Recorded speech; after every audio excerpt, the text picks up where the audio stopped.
Hello friends, welcome to all. आज मैं आपके लिए जो वीडियो लेकर आ रहा हूं, देखिए बात करेंगे डेट फ्री शेयर की और मौका है इन्वेस्टमेंट का।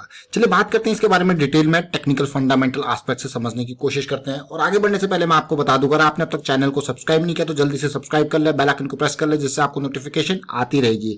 और टेक्निकल एनालिसिस के लिए आप मेंबरशिप ज्वाइन कर सकते हो, ज्वाइन बटन पर क्लिक करके। और डीमैट अकाउंट के लिए वीडियो के डिस्क्रिप्शन में ऑलरेडी आपको लिंक्स दिए, उन पर क्लिक करके अपना डीमैट अकाउंट ओपन कर सकते हो। जी हाँ, यहां पे हम बात कर रहे हैं वर्लपूल इंडिया लिमिटेड की। वर्लपूल इंडिया एक लीडिंग मैन्युफैक्चरर है होम अप्लायंसेस का। अब आप कह रहे होंगे यार होम अप्लायंसेस की दुनिया में क्यों जा रहे हैं। जरा आपने देखा होगा वर्लपूल इंडिया, देखिए refrigerator, washing machine, air conditioner, microwave ओवन्स, small appliances, domestic international market में अच्छी खासी पकड़ इसकी है। कोई छोटा शेयर नहीं है। जरा देखिए मार्केट कैपिटलाइजेशन कितनी है, 27,000 करोड़ की। करंट प्राइस कितना है, 2200 का।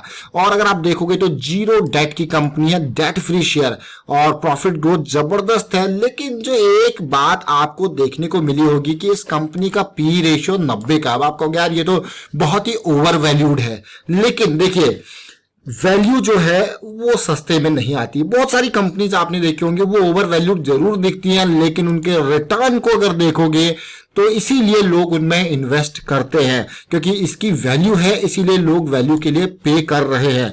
या तो ये ऐसी कंपनी होती जो आपको लग रहा होता है ये तो बहुत ही ओवर वैल्यूड है, कंपनी की ब्रांड नेम नहीं है, ब्रांड वैल्यू नहीं है, सेल तो है ही नहीं कुछ, that is a different thing. But यहां पे जब आप देखो कोई कंपनी को ओवरऑल पर्सपेक्टिव से, तब आपको लगेगा वाह क्या स्टॉक है। सेल्स ग्रोथ 15% के आसपास का। पिछले कुछ टाइम का ग्रोथ का अगर स्ट्रक्चर मैं आपको दिखाऊं तो देखिए रेवेन्यू किस तरीके से ग्रो किया है, धीरे धीरे धीरे करके। ऐसा नहीं कि एकदम ग्रोथ दिखाई है, धीरे धीरे 1600 करोड़, 2000 करोड़, 2600, 2700, 2800, 3200, एक प्रॉपर मैं कहूंगा कंसिस्टेंट ग्रोथ इसने रेवेन्यू में दिखाई है। और सिमिलरली प्रॉफिटेबिलिटी में भी इसी तरीके से ग्रोथ दिखाई है। तो ऐसा नहीं कि बिल्कुल एकदम आसमान पे छू गया। जो मार्केट बनाई है वो ऐसे नहीं, पूरी मेहनत से मार्केट बनी हुई है, दिख रही है। और वर्लपूल के बारे में अगर आप नहीं जानते तो उसके प्रोडक्ट्स को देख लीजिए। वर्लपूल के अभी थोड़े टाइम पहले हमने प्रेस्टीज की बात करी थी, अब वर्लपूल की बात कर रहे हैं। आज हम देखिए होम अप्लायंसेस पे ही देखिए रेफ्रिजरेटर, और आप देखिए यहाँ पे वॉशिंग मशीन आती हैं।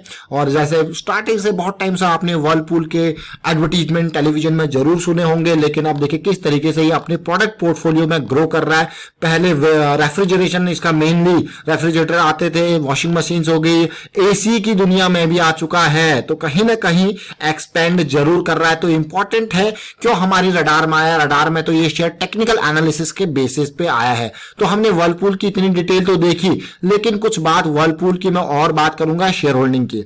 अगर मैं देखूं वर्लपूल में म्यूचुअल फंड की होल्डिंग किस तरीके से है, 8% के आसपास की होल्डिंग कंसिस्टेंट है। ऐसा नहीं कि मार्च की गिरावट के बाद म्यूचुअल फंड वालों ने माल बेचा है, बिल्कुल नहीं ऐसा है। बल्कि अगर मैं देख पा रहा हूं यहां पे दिसंबर में जो शेयर थे उसके बावजूद मार्च में शेयर और खरीदे गए और जून में शेयर और ज्यादा खरीदे गए हैं। तो पिछले मैं कहूंगा पिछले लास्ट ईयर जून 2019 के बाद लगातार यहां पे धीरे धीरे करके म्यूचुअल फंड के द्वारा शेयर्स में खरीदारी देखने को मिल रही है, जो कि काफी अच्छी बात है, पॉजिटिव बात है। ये वर्लपूल की बात कर रहे हैं। और जैसे कि मैंने आपको पहले भी यहां पे बताया, जब होम अप्लायंसेस की बात आती है तो होम अप्लायंसेस की दुनिया का जो जबरदस्त शेयर अभी कुछ टाइम पहले हमने आपको दिखाया था टीटी के प्रेस्टीज का। टीटी के प्रेस्टीज की हमने बात करी थी। उसके बाद आप देखो सिम्फनी की बात करते हैं, कूलर्स ज्यादा सिम्फनी के आते हैं। बजाज इलेक्ट्रिकल की देखिए, Orient electric, Hawkins cooker, IFB industries, Whirlpool और आईएफबी इंडस्ट्रीज। आईएफबी मेजरली आपने देखा होगा वॉशिंग मशीन की दुनिया का एक बढ़िया प्लेयर है। तो इस तरीके से और होम अप्लायंसेस का जो सिस्टम है वो आपने देखा होगा किस तरीके से यहां पे बढ़िया पॉजिटिविटी आपको पिछले कुछ टाइम में गिरावट के बाद अभी देखने को मिल रही है मुझे। और टेक्निकल एनालिसिस पे हम जाएंगे, फोकस करेंगे, शेयर में समझने की कोशिश करेंगे क्या कुछ दिख रहा है। चलिए टेक्निकल एनालिसिस पे चलते हैं और समझने की कोशिश करते हैं। देखिए टेक्निकल एनालिसिस पे जब आप जाओगे तो इस शेयर के पुराने रिटर्न्स को देखोगे तो आप इसके फैन हो जाओगे। अगर मैं देखूं 2013 यानी कि आज से 7 साल पहले इस स्टॉक का प्राइस कितना था, ऑलमोस्ट 120-130 रुपए के लेवल का। और करंट सिचुएशन में आप देखोगे यार ये शेयर ने तो आपके पैसों को कितना गुना रिटर्न दे दिया, देखिए जरा। लेकिन उसके बावजूद लॉन्ग टर्म इन्वेस्टर, जैसे मैं आपको बार बार बताता हूं, वो मंथली चार्ट को फॉलो करता है, वो छोटी मोटी गिरावट से डरता नहीं है, वो मंथली चार्ट को फॉलो करता है। तो देखिए मंथली के बेसिस पे अगर आप देखोगे तो शेयर ने तेजी ही दिखाई है। ये छोटी छोटी करेक्शन से अगर आप मंथली के बेसिस पे देखोगे, मंथली के बेसिस पे अगर कोई यहां पे इस करेक्शन में एक्सपेक्ट कर रहा होगा तो एटलीस्ट इतना फॉल एक्सपेक्ट जरूर कर रहा होगा, क्योंकि वो बड़े टाइम फ्रेम को ट्रेड कर रहा है।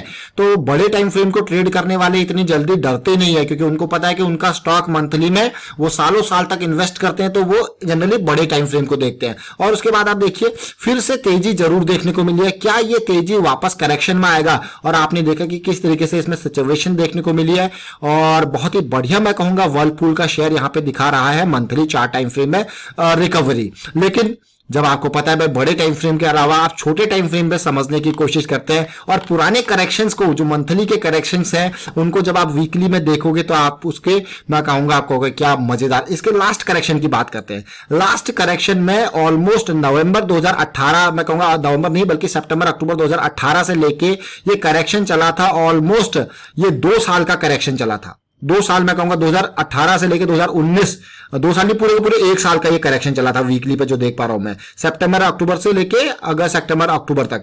लेकिन जरा सिचुएशन को देखिए, यहां पे इस सिचुएशन को देखिए कितनी टाइट कंसोलिडेशन ये हुई थी पूरे 1 साल में। पूरा का पूरा ऐसा जोन लग रहा था एक्यूमुलेशन का। अब बोलोगे यार आप यहां पे कैसे एंट्री की जाए, कैसे समझा जाए कि ये स्टॉक यहां से भाग सकता है? सिंपल सी बात है, कभी भी किसी भी ब्रेकआउट को अगर आप प्ले कर रहे हो, समझ रहे हो, तो कैसे उसको समझना है। देखिए जब भी आपको रेंज कॉन्ट्रैक्शन मिलेगी, आपको दिख जाएगा कि डिमांड बढ़ती जा रही है, मतलब ये पॉजिटिविटी, जो लो पॉइंट है वो ऊपर जाते जा रहे हैं, लेकिन अभी हाई पॉइंट फिक्स है।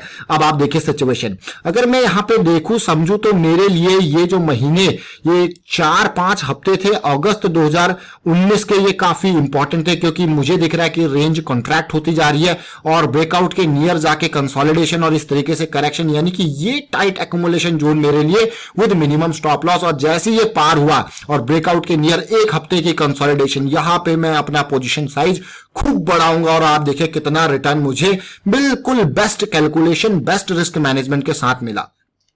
अब सिचुएशन कैसी है? लेकिन जब ये साइडवेज ट्रेंड चलता है, जब ये कंसोलिडेशन ट्रेंड जो कंसोलिडेशन होता है, ये जरूरी नहीं है 6 महीना, ये साल भर भी लगा देता है कई बार। बस आपको चीजें समझने की जरूरत होती है इसमें। फिर से देखिए 2500-2600 के लेवल से करेक्शन हुआ और स्टॉक आ गया 1200-1300 के लेवल पे। लेकिन डरने वाली क्या बात है? डरने वाली इन द सेंस कि जब गिरता है शेयर तो इन्वेस्ट करना थोड़ा सा रिस्की होता है, तो उसके लिए आप इंतजार करते हो कि इसका करेक्शन के रेजोल्यूशन का। ये स्टॉक हमारी रडार में क्यों आया? क्योंकि देखिए यहां पे करेक्शन हुआ था, उसके बाद हमको चाहिए था करेक्शन का रेजोल्यूशन। तेजी आई, हमको क्या मिला?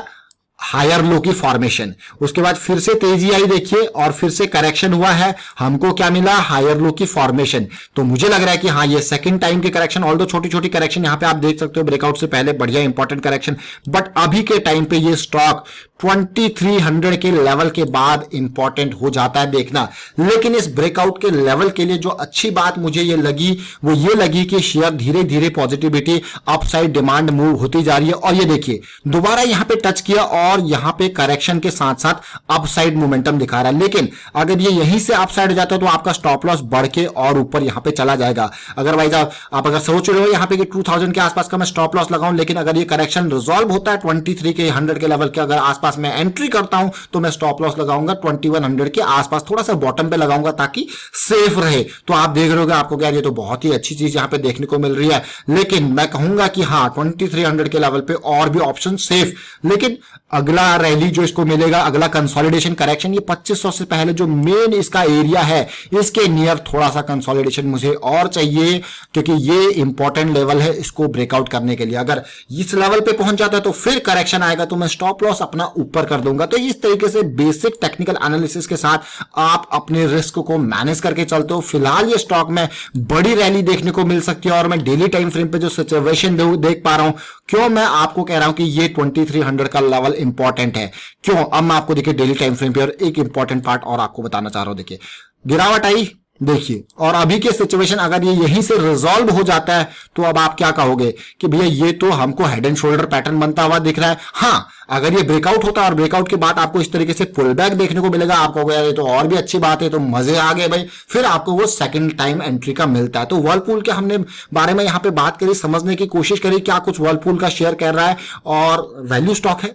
फंडामेंटली स्ट्रॉन्ग शेयर है, जीरो डेट की कंपनी है, तो आप समझ गए होंगे कि भाई स्टॉक में तो वैल्यू है, लेकिन लॉन्ग टर्म पर्सपेक्टिव से अगर आप सोच रहे हो, देखिए वीकली पॉजिटिविटी दिखा रहा है, ट्रेंड रिवर्सल दिखा रहा है। लेकिन एक बात हमेशा याद रखें, किसी भी स्टॉक में अगर आप इन्वेस्ट कर रहे हो तो अगर आप 200% भी श्योर हो, फिर भी आपको रिस्क मैनेज जरूर करके चलना है अपनी इन्वेस्टमेंट के हिसाब से। वाइंड अप करता हूं वीडियो को, उम्मीद करता हूं वीडियो आपको अच्छा लगा होगा। अच्छा लगा तो शेयर कीजिए, लाइक कीजिए, चैनल सब्सक्राइब नहीं करते जल्दी से सब्सक्राइब कर ले और बेल आइकन को प्रेस कर ले, जिससे आपको नोटिफिकेशन आती रहेगी। Thank you for watching the video.